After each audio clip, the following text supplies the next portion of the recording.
अब देखिए यहाँ पे, अभी आप देखेंगे, अभी हमने इसको ग्रोसरी स्टोर किया है। अभी आप इसको अगर इसमें आप बिलिंग करेंगे ना, तो ये बिलिंग सारी आपकी रिटेल की हो रही है। अब ये जो आपकी जो बिलिंग हो रही है ना, ये रिटेल की बिलिंग हो रही है आपकी, इसमें होलसेल ओपन नहीं है।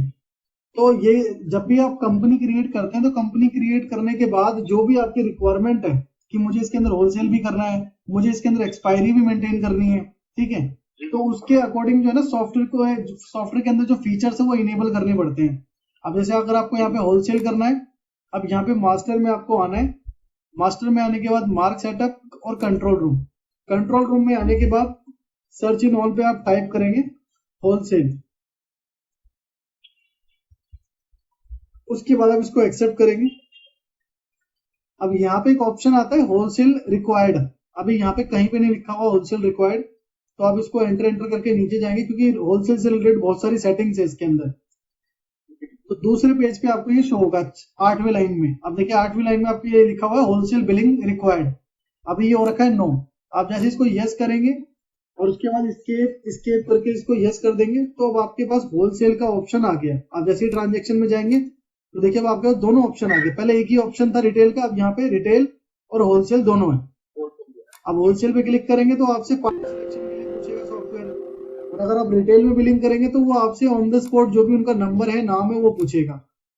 अब देखिए जैसे मैं रिटेल, देखिए यहाँ पे कस्टमर का मोबाइल नंबर और नाम पूछ रहा है, और होलसेल में पर्टिकुलर पार्टी सिलेक्शन हमें करना होता है।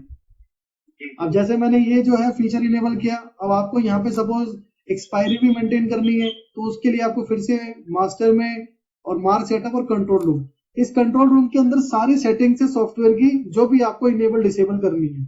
अब मैं सर्च इन ऑल पे, अब सर्च इन ऑल पे मैं आपको टाइप करके इसलिए बता रहा हूँ कि अगर आपके माइंड में कोई और सेटिंग याद आती है या कोई और फीचर याद आता है, तो आप यहाँ पे सर्च करके ढूंढ सकते हैं उसको। अब जैसे कि मुझे जो है इसमें एक्सपायरी देखनी है, तो मैंने यहाँ पे एक्सपायरी को मैनेज करना, तो मैंने एक्सपायरी टाइप किया और एक्सेप्ट किया, और ये सारी लाइनें लिखी हुई है कि expiry date blank not allow in purchase और रिसिप्ट। तो इसका कुछ और मतलब है। इसका मतलब ये है कि आपकी परचेज कोई भी बगैर एक्सपायरी डाले चढ़े ना। तो अगर आप चाहते हो तो इसे यस कर दोगे, जब आप परचेज एंट्री करोगे तो वहां पे आपका एक्सपायरी डालना कंपलसरी हो जाएगा, नहीं तो आपका बिल सेव नहीं होगा।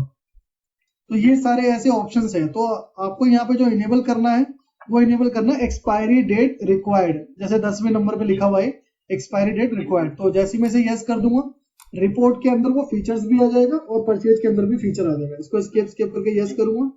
अब देखिए स्टॉक के अंदर एक्सपायरी का कोई ऑप्शन नहीं था। अब आप चेक करेंगे स्टॉक में, तो ये देखिए दो ऑप्शन यहाँ पे आ गए, एक्सपायरी स्टॉक और नियर एक्सपायरी। अब ये आपको सॉफ्टवेयर रिपोर्ट बताएगा कि कौन से ऐसे प्रोडक्ट हैं जो 3 महीने के अंदर एक्सपायर होने वाले हैं, वो आपको इसमें दिखाता है जो होने वाले। और अगर आपको स्पेसिफिक डेट देखनी है कि आपको 3 महीने का नहीं देखना, आपको देखना है कि ऐसे कौन से प्रोडक्ट है जो 7 महीने के अंदर एक्सपायर हो जाएंगे, तो उसके लिए फिर आपको ये ऑप्शन चूज करना होगा। तो जब भी आप नई कंपनी क्रिएट करेंगे या ऑलरेडी किसी कंपनी में आप काम कर रहे हैं, तो उसके अंदर हो सकता है कि आपकी रिक्वायरमेंट के अंदर जो है कुछ चीजें हो सकती है।